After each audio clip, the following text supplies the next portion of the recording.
आपने कभी देखा है Pakistani media? As a journalist of course हम लोग सब जगह के ही मीडिया देखा जाता है, तो जैसे मैं भी जर्नलिस्ट हूँ तो मैं इंडियन मीडिया भी देखती हूँ, दूसरे इंटरनेशनल मीडियाज भी देखती हूँ अपने अलावा। तो आपको कोई फर्क लगा है आपको पाकिस्तानी मीडिया और इंडियन मीडिया में? तो पाकिस्तानी मीडिया में अभी कुछ दिन पहले, 2 हफ्ते पहले बड़ी शानदार स्टोरी आई थी। इनफैक्ट मेरी क्यूरियोसिटी इतनी ज्यादा थी कि मैं आरजू से पूछूं कि स्टोरी के बारे में क्या हुआ।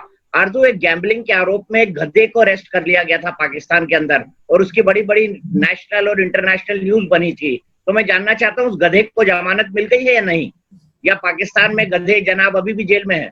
और मुझे समझ नहीं पड़ता कि पाकिस्तान की कानून व्यवस्था की स्थिति इतनी सुदृढ़ क्यों हो गई है कि गधों को भी जेल में डालना पड़ रहा है।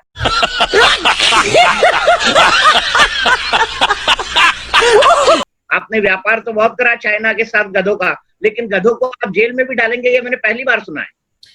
सर अब इस तरह की कहना चाहिए अजीब अजीब सी जर्नलिज्म तो दोनों बॉर्डर के दोनों ही साइड पर होती है। कुछ अच्छा आपसे एक वाजिब सवाल पूछ रहा हूँ, आपसे एक वाजिब सवाल पूछ रहा हूँ कि गधे को जमानत मिली या नहीं मिली है जुए खेलने के आरोप में? आपके यहाँ बड़ी गैम्बलिंग होती है, गधों के साथ उनको गाड़ी में दौड़ के भगाते हैं और उसके बाद गैम्बलिंग करते हैं। तो इस बार तो बेचारे गधे महाशय खुद जेल चले गए, तो जमानत मिली कि नहीं मिली? आरजू की क्या जानकारी है एज ए जर्नलिस्ट?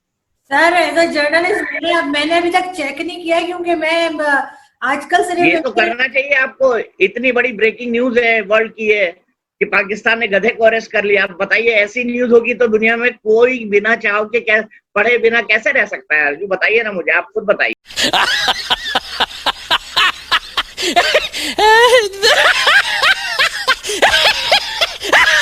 आपने कोई डिफरेंस देखा है गधे के अलावा? कुछ देखा आपने पाकिस्तानी मीडिया में और इंडियन मीडिया में? कोई फर्क लगा आपको? मैं ये नहीं कह रही कि हमारे यहाँ आपकी तरह की रिपोर्टिंग नहीं होती है, लेकिन फिर भी कुछ लगा आपको फर्क? देखिए, मुझे लगा कि पाकिस्तानी मीडिया आजकल इंडिया की तरह डिबेट डिस्कशन बहुत सारे कर रहा है, बहुत सारे शो चाइना को लेकर भी कर रहा है कि चाइना और भारत के साथ क्या हो रहा है।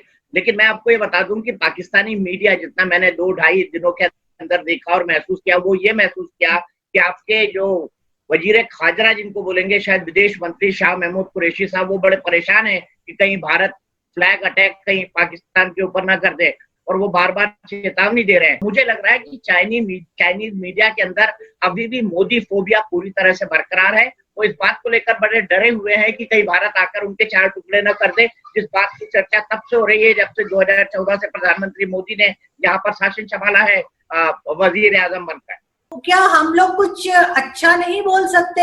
हम कोई ऐसी बात नहीं कर सकते जिससे दोनों कंट्रीज में टेंशन कम हो, या हमारा काम सिर्फ टेंशन को बढ़ाना है? बताइए आरजू जी, मैं क्या पॉजिटिव करूं? ये पॉजिटिव खबर करूं हंसाते हुए हमारे दर्शकों को कि गधे को गिरफ्तार कर लिया गया पाकिस्तान में? ये खबर करूं कि 5 जो फिदाइन हैं उनको एलओसी के पार इसलिए घुसाया जा रहा था क्योंकि वो भारत पर फिदाइन हमला कर सके?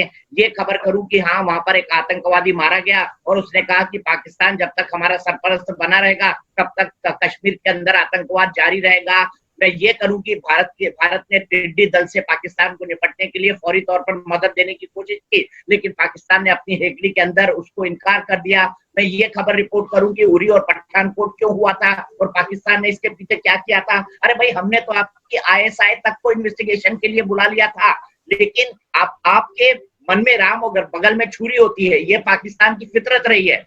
मैं पिछले 30 साल से पाकिस्तान को कवर कर रहा हूँ आरजू, और मैं बहुत अच्छी तरह जानता हूँ जब लाहौर बस लेकर प्रधानमंत्री अटल बिहारी वाजपेयी गए थे तो उसके बदले में आपने क्या दिया था? उसके बदले में आपने दिया था करगिल। अगर मैं 2001 की बात करूं, जब आगरा समिट हुई थी, उसके बाद आपने क्या दिया था? जम्मू कश्मीर की असेंबली पर अटैक और पार्लियामेंट पर अटैक। हमने जब सरहद पर सीमाएं बढ़ाई उसके बाद आप डरे, आप चुप हुए, लेकिन 2005 और 2006 में आपने क्या दिया? पूरी की पूरी मुंबई में ट्रेन के ब्लास्ट, मालेगांव ब्लास्ट, दुनिया भर के और ब्लास्ट, और उसके बाद 2008 में आपने क्या दिया? आपने दिया मुंबई का अटैक जिसमें हमने एक जिंदा टेररिस्ट को पकड़ा और न केवल उसको एग्जीक्यूट किया बल्कि पूरी की पूरी लीगल प्रोसीडिंग्स के साथ एग्जीक्यूट किया। आपका देश तो ऐसा है कि जो ना करगिल के सैनिकों के शव अपने घर पे लाके उनका जो है अंतिम संस्कार या ये कहें सुपुर्द खाक करता है, और ना ही आपने ये माना कि अजमल आमिर कसाब आपका लड़का था, जबकि जियो टीवी बता के हार गया कि ये उसका बाप है, ये उसकी माँ है, ये उसकी बेटी है। ऐसे फेल्ड स्टेट की मैं क्या तारीफ करूं, मुझे बताइए। आपका जो आपका जो पूरा का पूरा देश है वो गर्त के अंदर जा रहा है आरजू, आपको समझना होगा। इसीलिए मैंने आपको उस दिन ऑफर किया था, आप इलाहाबाद से रहने वाली हैं, आप मुहाजिर हैं, आप आ जाइए, मैं बढ़िया सा मकान आपको गिफ्ट कर देता हूँ इलाहाबाद में, वहीं रहिए। ये जगह सुरक्षित नहीं है जहां से ओसामा बिन लादेन निकले, जहां से हाफिज सईद निकले, जहां पर मौलाना मसूद अजहर जैसे लोग पाए जाए, जहां पर डेनियल पर्ल जैसे पत्रकार की हत्या हो। मैंने उसकी किताब को कई बार पढ़ा है और मैंने महसूस किया है कि शिद्दत से उस आदमी ने रिपोर्टिंग करने की कोशिश की और किस कॉन्स्पिरेसी के साथ आपको मालूम पड़ा मारा गया उसको। मैं क्या तारीफ करूं आप बताइए? मैं क्या उस इमरान खान की तारीफ करूं जो गधों से अपनी इकोनॉमी को आगे बढ़ाने का सपना देखते हैं और चाइना के अंदर गधों का इंपोर्ट और एक्सपोर्ट करके सोचते हैं कि उनके देश की जीडीपी बढ़ जाएगी? क्या मैं उस प्रधानमंत्री की तारीफ करूं? मैं उनको एज अ प्लेयर बहुत मानता था, मुझे अच्छे लगते थे, मैं उनका फैन था इमरान खान के, लेकिन मुझे लगता है कि वो एक फेल्ड प्राइम मिनिस्टर है। एक ऐसा फेल्ड प्राइम मिनिस्टर तो इलेक्टेड नहीं है, सिलेक्टेड है। और ये मैं नहीं कहता, ये आपका पूरा का पूरा देश कहता है कि इमरान खान एक इलेक्टेड नहीं सिलेक्टेड प्राइम मिनिस्टर है आईएसआई और सेना के द्वारा। अब ऐसे हालात में जब पाकिस्तान को यही नहीं पता कि वो अगले 1 साल की रोटी, अगले 1 साल का पैसा कहां से जुटाएगा, मैं क्या तारीफ करूं पाकिस्तान की। 2 hours later. वो टुकड़े तो आपके होने वाले थे अगर आपने शर्जील इमाम को ना बंद कर दिया होता। वारिस पठान किधर है? वो तो कह रहे थे जिन्ना वाली आजादी लाएंगे और असम, और वो मुझे तो उन चेहरों में नाम भी नहीं आता, काट के अलग कर रहे थे, भूल गए आप? देखिए, गलत नाम लेंगे तो खांसी भी आ जाएगी आपको। किन लोगों के नाम ले लेती है आरजू? देखिए, सेहत भी साथ नहीं दे रही अब आपका, कहाँ शर्जील इमाम का नाम ले लिया। देखिए, इन लोगों कहते हैं पिद्दी और पिद्दी के शोरबे, जो पाकिस्तान के उचकाने पर उचकते हैं। ये पाकिस्तान की सो कॉल्ड वहाबी मानसिकता और जिहादी मानसिकता से प्रभावित है।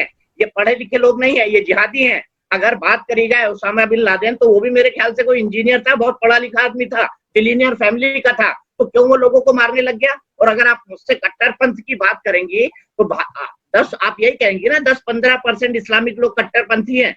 10-15% इस्लामिक लोग क्या होते हैं? 7 और 8 करोड़ के आसपास। 7 और 8 करोड़ जो है यूनाइटेड किंगडम की पॉपुलेशन है मैडम। और जब एक्सट्रीमिज्म हुआ था तो जर्मनी के सभी लोग हिटलर की तरह नहीं थे, लेकिन पूरी दुनिया ने उसका क्या परिणाम देखा ये बहुत अच्छी तरह जानते हैं। तो इस वहाबी कल्चर को अपनी नसों से निकाल दीजिए मैडम। जिहाद की इस भाषा को आप छोड़ दीजिए, कुरान शरीफ को वाकई मानिए। इस्लाम सभी धर्मों का सम्मान करता है और मैं आपको ये हमेशा कहना चाहता हूँ, मैं अपने शो में हमेशा कहता हूँ, there can be no Hindustan without मुसलमान। तो आप हिंदुस्तान की मुसलमानों की चिंता छोड़िए और अपने घर में ब्रेकफास्ट, लंच और डिनर हर पाकिस्तानी को मिल जाए, इतनी चिंता कर लीजिए, क्योंकि सर्वाइवल आने वाले समय में आपके लिए बहुत। तो अब्बा हारमोनियम बजाते थे? नहीं, अब्बा हारमोनियम खाते थे। अबे साले, तभी मेरा माफ करना, गुस्से में इधर उधर निकल जाता हूँ।